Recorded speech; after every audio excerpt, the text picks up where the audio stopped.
Hello friends, నమస్తే. Welcome back to my channel.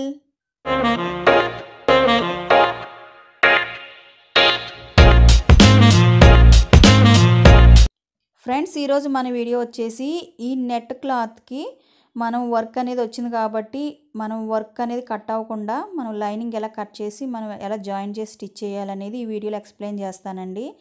ఇది చాలామందికి తెలియదండి. వర్క్ వచ్చినప్పుడు మనం ఎలా స్టిచ్ చేసుకోవాలనేది చిన్నగా కన్ఫ్యూజన్ అయితే ఉంటుంది. మీకు అర్థమయ్యే విధంగా ఎక్స్ప్లెయిన్ చేస్తాను. సో బ్లౌజ్ అయితే ఈ విధంగా రెడీ చేశానండి. మనకి ఎక్కడ ఫ్లవర్ కూడా కట్ అవ్వలేదు. నెక్ అంతా కూడా నీట్గా వచ్చింది. ఫ్రంట్ సైడ్ కూడా డాట్స్తో స్టిచ్ చేశాను. బ్యాక్ సైడ్ వచ్చి బ్యాక్ ఓపెన్ అయితే పెట్టానండి. మనకి ఎక్కడ కూడా వర్క్ అనేది కట్ అవ్వదనమాట. ఇది మనం ఎలా కట్ చేసి స్టిచ్ చేయాలనేది చూద్దాము. నార్మల్గా 5.5 తీసుకుంటున్నానండి షోల్డరు. ఎందుకంటే మనకి నెక్ డీప్ బాగానే ఉంది కాబట్టి నార్మల్గా మనం సంక డౌన్ వచ్చేసి 6 ఇంచెస్ డౌన్ చేశాను. మనకు లూజ్ వచ్చేసి 8.5 అనమాట. బాడీ లూజ్ వచ్చేసి అలాగే కట్ చేసేసుకున్నాను. ఫ్రంట్ బ్యాక్ కూడా సేమ్ కట్ చేశాను. కాకపోతే ఏంటంటే ఫ్రంట్ సైడ్ ఒక 1 ఇంచ్ మాత్రమే ఎక్స్ట్రా కిందకి తీసుకున్నాను అనమాట. అంటే పొడవు ఎక్కువ తీసుకున్నాను 1 ఇంచు. ఎందుకంటే మనకి క్రాస్ బెల్ట్ అనేది ఉండదు కాబట్టి ఫ్రంట్ సైడ్ ఒక 1 ఇంచ్ ఎక్స్ట్రా అనేది తీసేసుకోవాలి. ఓకే, ఇప్పుడు నేను ఈ విధంగా జాయిన్ చేస్తున్నాను చూడండి. ఇంక నేను దీనికి ఎటువంటి డాట్స్ కానీ ఏమీ పెట్టలేదండి. ఫ్రంట్ సైడ్ చూడండి, నార్మల్గా బ్యాక్ ఎలా కట్ చేస్తామో ఫ్రంట్ అలా కట్ చేసేసాను. మనకి హామ్స్ దగ్గర ఏంటంటే లోత్ అనేది తీయాలి కాబట్టి హామ్స్ దగ్గర లోత్ అనేది తీసాను. ఇక్కడ చూడండి, నేను ఇక్కడ నెక్ అనేది సెట్ చేస్తున్నాను. మనకి ఏంటంటే నెక్ డీప్ ఎక్కువ ఉందన్నమాట. అంటే వెడల్పు ఎక్కువ ఉంది. ఈ వెడల్పు తగ్గించడానికి ఒక కుట్టు అనేది వేసుకున్నాను, రెండూ కలిపి. ఇప్పుడు చూడండి, నెక్ అనేది దగ్గరకు వచ్చిందనమాట. ఈ విధంగా సెట్ చేసుకోవాలి మనం. చూడండి, మనం లైనింగ్ క్లాత్ కట్ చేసుకుంటాం కదా, అంటే ఇది లైనింగ్ కాదండి. దీనికి క్లాత్ లైనింగ్ అనేది బ్లౌజ్కి వచ్చింది. ఇది రా సిల్క్ అనమాట క్లాత్ అనేది. ఈ విధంగా కరెక్ట్గా నెట్ క్లాత్ లైనింగ్ మీద వేసి కరెక్ట్గా నేను ఇలా ఈ విధంగా స్టిచ్ చేస్తున్నాను. ఎక్కడైతే వర్క్ అయితే వచ్చిందో వర్క్ పక్క నుంచే నేను స్టిచ్ చేస్తున్నాను. దీనికి హాఫ్ పాదం కూడా అవసరం లేదండి. అక్కడ స్టోన్ వర్క్ అనేది అయితే ఏం లేదు. ఓన్లీ థ్రెడ్ వర్క్ ఉంది కాబట్టి నేను నార్మల్ పాదంతో నేను స్టిచ్ చేసేస్తున్నాను. దీనికోసం పాదం ఏం మార్చిన అవసరం లేదు. స్టిచ్ చేసిన తర్వాత ఒక 1/4 ఇంచ్ ఎక్కువ ఖర్చు ఉంచుకుని ఇలా చూసుకుని నేను కట్ చేస్తున్నాను. నెక్ అనేది అక్కడక్కడ కటింగ్ అనేది ఇలా ఇవ్వాలి. ఇలా ఇటువైపు నేను లోపల వైపు తిప్పేస్తున్నాను అనమాట. అంటే దీనికి నెక్ అనేది నేను వేరే ప్రెస్సింగ్ కానీ వేరే క్లాత్ కానీ ఏం వేయట్లేదు. నేను డైరెక్ట్ క్లాత్ అనేది తిప్పేస్తున్నాను. మనకి ఈజీగా ఉంటుందండి ఇలా కుట్టుకోవడం వల్ల. అంటే వర్క్ ఉంది కాబట్టి సరిపోతుంది. ఈ విధంగా ఎక్కడైతే థ్రెడ్ వర్క్ వచ్చిందో ఆ వర్క్ పక్క నుంచే నేను స్టిచ్ అనేది వేసేసుకుంటున్నాను. ఈ విధంగా చూడండి, నెక్ అనేది ఈ విధంగా స్టిచ్ అనేది వేసేసుకుంటున్నాను.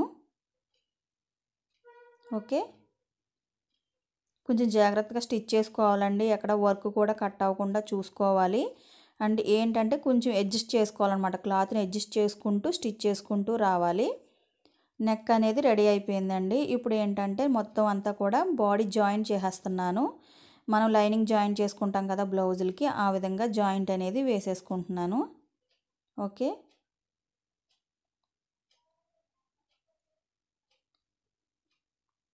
ఓకే ఓకే ఫ్రెండ్స్, ఈ విధంగా జాయిన్ చేసుకున్న తర్వాత మొత్తం ఎక్స్ట్రా క్లాత్ అనేది ఉంటుంది కదా, అది కూడా నేను కట్ చేసేసుకుంటున్నాను.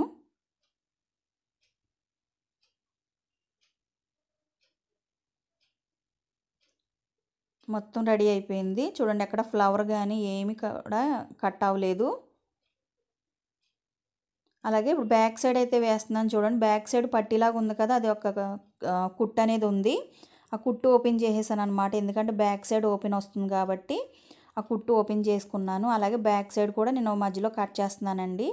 బ్యాక్ సైడ్ ఓపెన్ వస్తుంది కాబట్టి నేను కట్ చేసుకుంటున్నాను. ఇప్పుడు ఉల్టాలో పెట్టి స్టిచ్ వేస్తున్నానండి. అంటే నెట్ క్లాత్ ఉల్టా పెడుతున్నాను. ఉల్టా పెట్టి కరెక్ట్గా నెక్ దగ్గర నుండి కరెక్ట్గా చూసుకుంటున్నానండి. అడ్జస్ట్ చేసుకోవాలి. ఈ విధంగా ఎంత డీప్ వస్తుంది అనేది కూడా చూసుకోవాలి. కరెక్ట్గా స్టిచ్ వేసుకున్న తర్వాత సేమ్ ఫ్రంట్ లాగానే ఈ మధ్యలో క్లాత్ ఉంది కదా, నెక్ క్లాత్, ఇది కూడా నేను కట్ చేసేసుకుంటున్నాను. అక్కడక్కడ కటింగ్ అనేది ఇవ్వాలి. ఇలా లోపల సైడ్ తిప్పేసి నేను పైనుంచి ఇంకొక కుట్టు అనేది వేసేస్తున్నాను. వర్క్ పక్క నుంచే నేను కుట్టు అనేది వేస్తున్నాను. మన ఛానల్ ఎవరైనా ఫస్ట్ టైం చూస్తున్నట్లయితే మన ఛానల్ సబ్స్క్రైబ్ చేసుకోండి. అలాగే లైక్, షేర్, కామెంట్ చేయండి ఫ్రెండ్స్. నేను ఇప్పుడు వీడియోస్ పెట్టడం కొంచెం లేట్ అయింది, సారీ అండి. కొంచెం హెల్త్ ప్రాబ్లం వల్ల వీడియోస్ పెట్టలేకపోతున్నాను. ఇక నుంచి నేను అప్లోడ్ చేయడానికి నేను ట్రై చేస్తూ ఉంటాను. మీకు ఎటువంటి డౌట్స్ ఉన్నా కూడా నాకు కామెంట్ అయితే చేయండి, నేను రిప్లై ఇస్తున్నాను. రిప్లై ఇవ్వడానికి కూడా నేను ట్రై చేస్తున్నాను. ఓకేనా?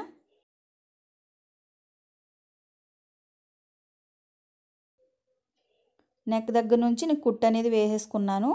ఇప్పుడు మొత్తం కూడా సేమ్ జాయింట్ చేసేస్తున్నానండి. నెక్ లైనింగ్ అనేది జాయింట్ చేసేసుకుంటున్నాను ఈ విధంగా.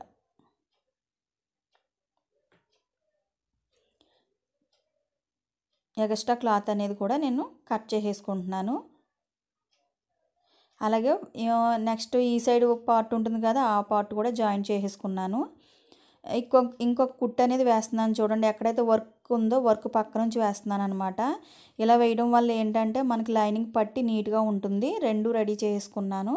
ఇప్పుడు దీనికి ఏంటంటే మనకి బ్యాక్ సైడ్ టక్స్ కుట్టేసుకుని ఉక్సి పట్టి తాలు పట్టి వేసుకుని బ్యాక్ సైడ్ పట్టి వేస్తే మనకి బ్యాక్ సైడ్ పార్ట్ అంతా కూడా రెడీ అయిపోతుందండి.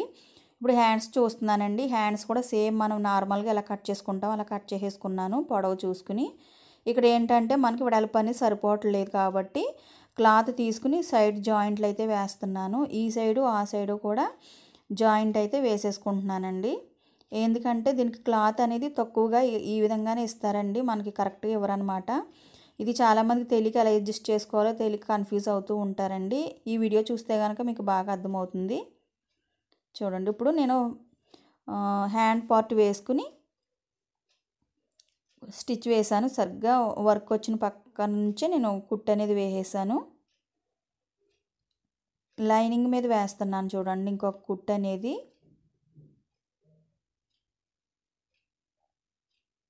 ఇప్పుడు ఇలా కుట్టేయడం వల్ల ఏంటంటే ఫోల్డింగ్ అనేది నీట్గా తిరుగుతుంది, తొందరగా కూడా తిరుగుతుంది అనమాట. ఇప్పుడు అటువైపు తిప్పేసి పైనుంచి ఇంకొక కుట్టు అనేది వేసేసుకుంటున్నాను. ఈ కుట్టేయడం వల్ల ఏంటంటే మనకి లైనింగ్ పట్టి కొంచెం కింద స్టిఫ్గా ఉంటుందన్నమాట ఇలా వేయడం వల్ల. ఇప్పుడు మొత్తం అంతా కూడా జాయిన్ చేసేసుకుంటున్నాను. అలాగే నెక్స్ట్ హ్యాండ్ కూడా జాయిన్ చేసేసుకుంటున్నానండి. మొత్తం జాయిన్ చేసుకుని ఈ ఎక్స్ట్రా క్లాత్ అంతా కూడా కట్ చేసేసుకుంటున్నాను. నా సబ్స్క్రైబర్స్ అందరికీ నాదొక రిక్వెస్ట్ ఫ్రెండ్స్, వీడియో చూస్తున్నప్పుడు లైక్ అనేది ఉంటుంది కదా ఫ్రెండ్స్, ఒక లైక్ అయితే ఇవ్వండి. అలాగే ఫ్రెండ్స్ అందరికి కూడా షేర్ చేసి సబ్స్క్రైబ్ చేయడం మాత్రం అస్సలు మర్చిపోవద్దు, ఓకేనా? అలాగే లైక్ ఇస్తే మాత్రం నాకు కొంచెం సపోర్ట్ అనేది ఉంటుంది. లైక్ అయితే ఇవ్వండి ఫ్రెండ్స్. ఇలా మొత్తం రెడీ చేసుకున్నాను. తర్వాత హ్యాండ్ కూడా రెడీ చేసేసుకున్నానండి. ఇప్పుడు నార్మల్గా మన బ్లౌజ్కి ఫ్రంట్ సైడ్ టక్స్ వేస్తాం కదా, ఆ విధంగా నేను ఒక 1/2 ఇంచ్ పట్టుకుని పై వరకు 4.5 వరకు నేను స్టిచ్ వేస్తున్నాను. అంటే 4.5 వరకు స్టిచ్ వేస్తున్నాను అనమాట. అంటే దీనికి క్రాస్ బెల్ట్ అనేది ఏమి ఉండదు ఈ విధంగా. ఎందుకంటే ఇలా ఎందుకు కుడుతున్నానంటే మనకు వర్క్ అంతా కూడా కట్ అవ్వకుండా ఉండాలంటే కనుక ఈ విధంగా స్టిచ్ చేసుకుంటే మనకి ఎక్కడ వర్క్ అనేది కట్ అవ్వదు, నీట్గా ఉంటుంది. ఈ విధంగా స్టిచ్ చేసేస్తున్నాను. ఈ సైడ్ ఆ సైడ్ పట్టాను అనమాట. ఒక 4.5 వరకు చూసుకుని స్టిచ్ వేసుకున్నాను. ఇప్పుడు మధ్యలో కూడా ఒక టక్ అనేది వేసేస్తున్నాను ఇలా. అలాగే మనకి హామ్స్ దగ్గర కూడా ఒక టక్ అనేది ఉంటుంది కదా, అది కూడా వేసేస్తున్నాను ఈ విధంగా. ఇలా వేసుకున్న తర్వాత ఇంకా నార్మల్గా మనం బ్లౌజ్ ఎలా స్టిచ్ చేసుకుంటాం, కింద నార్మల్గా బ్యాక్ పార్ట్కి పట్టీ వేస్తాం కదా, అదేవిధంగా పట్టీ అనేది వేసుకోవాలి. వేసుకుని బ్యాక్ ఫ్రంట్ కూడా షోల్డర్లు జాయిన్ చేసుకుని హ్యాండ్స్ వేసుకుంటే మనకు బ్లౌజ్ అంతా కూడా రెడీ అయిపోతుందండి. నేను మొత్తం వీడియో అయితే చూపించట్లేదు, వీడియో లెంత్ ఎక్కువ అవుతుందని చూపించట్లేదండి. ఎవరికన్నా అర్థం కాకపోతే కనుక స్టిచ్చింగ్ వీడియో కూడా చేస్తానండి, ఓకేనా? చూడండి, ఎక్కడ కూడా కట్ అవ్వకుండా వర్క్ అనేది నీట్గా ఉంటుంది. ఈ విధంగా ఆలోచించి స్టిచ్ చేయడం వల్ల మీకు పర్ఫెక్ట్గా వస్తుందండి వర్క్ అనేది. బ్లౌజ్ కూడా పర్ఫెక్ట్గా ఉంటుందన్నమాట. ఓకే ఫ్రెండ్స్, నెక్స్ట్ వీడియోలో మళ్ళీ కలుద్దాం.